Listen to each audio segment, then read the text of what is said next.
Kita semua tahu ada 6 selat utama di dunia ini, atau disebut Major Strait. Dari 6 selat utama dunia tersebut, 4 ternyata berada di Indonesia. Mengapa dikatakan Major Strait atau selat utama? Benar, selat itu adalah laut di antara 2 pulau. Ada ratusan sebenarnya di dunia ini. Tapi mengapa dikatakan ada selat utama? Karena selat itu dilalui oleh kapal perniagaan. Jalur niaga tersebut memberikan julukan sebagai Major Strait. Dari 6 selat tersebut, nomor 1 ada di wilayah Indonesia, yaitu Selat Malaka. Sekali lagi, dari 6 selat penting dunia tersebut, 4 berada di Indonesia, di mana kita ketahui terusan Panama, terusan Suez itu adalah selat yang di luar Indonesia. Tetapi tahukah kita bahwa Selat Malaka adalah selat yang dilewati lebih dari 100.000 vessel atau kapal niaga besar setiap tahunnya. Dan selat ini merupakan selat terbanyak dilintasi kapal, sehingga dikatakan sebagai selat nomor 1 di dunia. Kita perhatikan negara di utara Indonesia, ada Jepang, Hong Kong, Taiwan, Korea Selatan,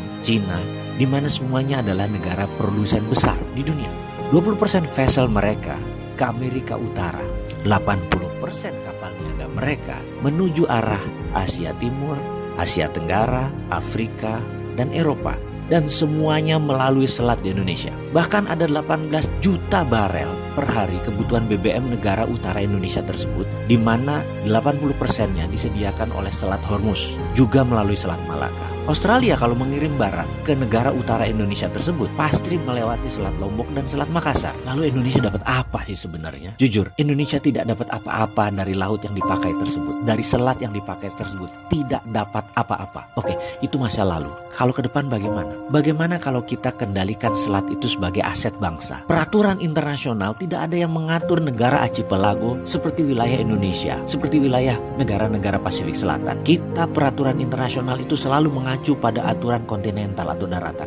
Kita harus ubah wilayah laut selat Indonesia sebagai wilayah Indonesia, dan Indonesia memutuskan misalnya menutup laut tersebut. Apa yang terjadi? Dunia bisa geger. Australia lewat Papua Nugini kalau mau kirim barang ke utara. 4 negara utara Indonesia, Cina, Jepang, Korea, Taiwan, muter lewat Papua Nugini. Tidak usah pakai Selat Malaka. Gak bisa masuk lewat Natuna. Atau kalau mau ya melipir lewat sisi Thailand dan melipir lewat sisi Malaysia di Selat Malakanya. Pokoknya kalau mau melewati wilayah Indonesia, bayar asuransi senilai 1% dari nilai barang. Kita tahu barang yang lewat tersebut ada lebih dari 2 triliun dolar atau 2.000 billion. Jadi kalau itu kita asuransikan atau kita pajakin versi kita dengan nama asuransi, kita mendapatkan lebih dari 250 triliun per tahun. Dan ini untuk devisa negara. Akankah negara adik kuasa seperti Cina dan Amerika marah besar? Pasti. Beranikah kita melawan dan mempertahankan hak kita? Harus berani. Itu namanya revolusi.